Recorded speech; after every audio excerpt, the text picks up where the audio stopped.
Betul itu, baguslah yang begitu, sahut Bonar sekenanya yang kemudian melihat kembali ke fotokopi KTP yang dipegangnya.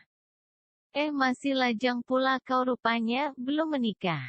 Atau jangan-jangan kau mau cari jodoh di sini, lulusan-lulusan pesantren di sini, atau ustazah-ustazah di sini. Abang bercanda bisa aja, tapi, sesaat Gunawan jadi ingat perkataan ibunya waktu itu, kau sudah saatnya cari jodoh, berumah tangga. Dan memang dalam hati kecilnya, kerinduan pada bunga, nyalah yang menuntunnya datang ke komplek pesantren ini. Di tempat yang baik seperti ini Gunawan berharap dapat menemukan wanita yang solehah yang akan menjadi istrinya. Tapi, doakan saja Bang, semoga aku mendapat pekerjaan yang baik di sini dan juga mendapat jodoh, istri yang solihah. Pembicaraan yang belum terlalu panjang itu rupanya sudah membuat kedua orang itu jadi akrab. Ayolah, banyak pekerjaan yang harus kita selesaikan hari ini.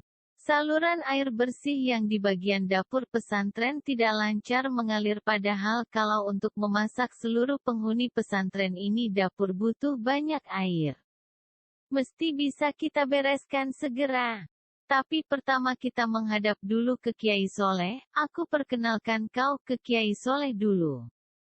Oke siap Bang, mereka pun menuju ke rumah yang ditinggali Kiai Soleh terlebih dahulu. Sampai di sana Bonar mengetuk pintu rumah itu. Assalamualaikum, sesaat belum ada balasan, Bonar mengetuk pintu lagi dan mengucap salam.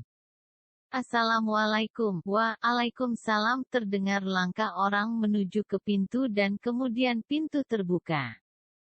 Seorang wanita setengah baya membukakan pintu, silahkan masuk Bang Bonar, saya panggilkan Bapak dahulu. Wanita itu masuk lagi ke dalam rumah. Bonar segera mengajak duduk Gunawan di kursi-kursi yang disediakan di teras rumah itu, sambil berkata, itu Bu Nyai Soleh. Gunawan hanya mengangguk sambil mengiyakan. Tak berapa lama, dari dalam ruang tamu rumah itu terdengar suara laki-laki, masuk saja Bang Bonar, kita bicara di dalam sini. Bonar segera beranjak menuju ke dalam, sambil mengucap salam. Assalamualaikum. Gunawan segera mengikuti Bonar masuk. Waalaikumsalam, ayo silahkan duduk Bang Bonar. Bonar segera menjabat tangan laki-laki itu. Dan kemudian duduk di kursi yang ada di dalam ruang itu. Gunawan juga mengikuti menjabat tangan laki-laki itu sambil mencium tangan laki-laki itu yang kira-kira usianya sama dengan usia ayahnya. Gunawan duduk mengambil tempat di samping Bonar. Laki-laki itu kemudian duduk menghadap mereka berdua, dan bertanya, ada informasi apa Bonar? Begini Kiai, saya mengajak adik ini. Namanya Gunawan. Selanjutnya Bonar menjelaskan maksud mereka menghadap Kiai Soleh. Namun yang agak membuat Gunawan was-was ketika Bonar menyerahkan fotokopi KTP Gunawan.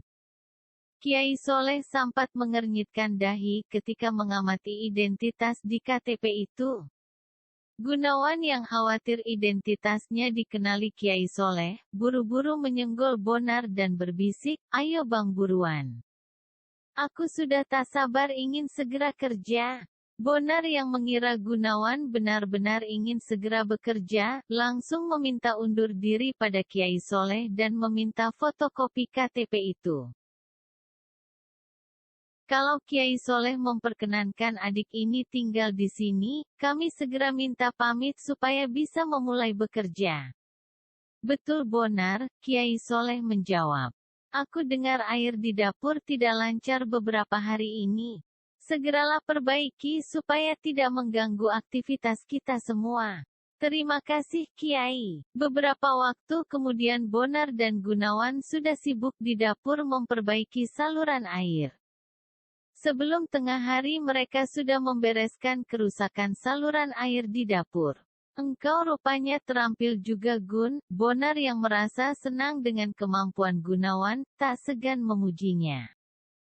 Alhamdulillah Bang, sedikit pengalaman yang aku dapat selama bekerja jadi tukang bangunan, jawab Gunawan sekenanya. Memang Gunawan belum pernah jadi tukang bangunan sungguhan, tetapi pengalamannya mengerjakan proyek-proyek properti selama ini sudah cukup memberikan pengalaman serupa tukang bangunan sungguhan. Masih ada waktu cukup lama sebelum masuk duhur, Bonar mengajak Gunawan kembali ke masjid, sembari bersih-bersih di masjid mereka membincangkan beberapa hal. Bonar menjelaskan kepada Gunawan. Masjid jadi basis kerja kita, ada 3 kamar yang tersedia di samping masjid, 1 sudah kupakai, yang 2 kosong. Salah satunya habis dipakai temanku yang aku ceritakan tadi karena sekarang ia pindah ke kota lain, dapat pekerjaan di kota lain. Area kerja kita yang pokok di masjid, khusus area pesantren ada beberapa teman lain. Tetapi memang Kiai Soleh mempercayakan aku untuk mengarahkan mereka.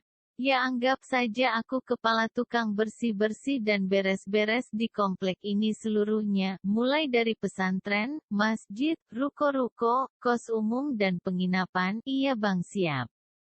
Berarti aku jadi anak buah Bang Bonar ya? Ya begitulah, engkau ikuti perintahku, siap komandan, jawab Gunawan memasang wajah bergurau. Ada perintah apa komandan? Santai sajalah dulu. Sebentar lagi masuk waktu duhur, engkau bisa mengumandangkan azan Gunawan, tanya Bonar.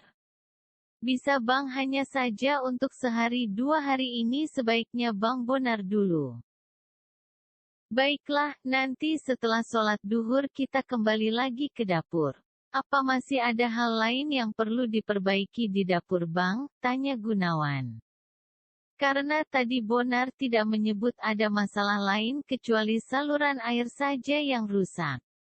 Ada, perut aku dan perut kau perlu diperbaiki supaya tidak keroncongan. Kita ambil jatah makan siang, jawab Bonar sambil tertawa ringan. Memang kau tidak lapar? Lapar Bang. Hanya saja aku tak tahu kita dapat jatah makan. Semua warga pesantren dapat jatah makan termasuk kita-kita ini, malah kita kadang tidak cuma makan 3 kali sehari. Tengah malam kalau kau kelaparan boleh kau cari makan ke dapur. Wah mantap nih, perut kita terjamin di sini.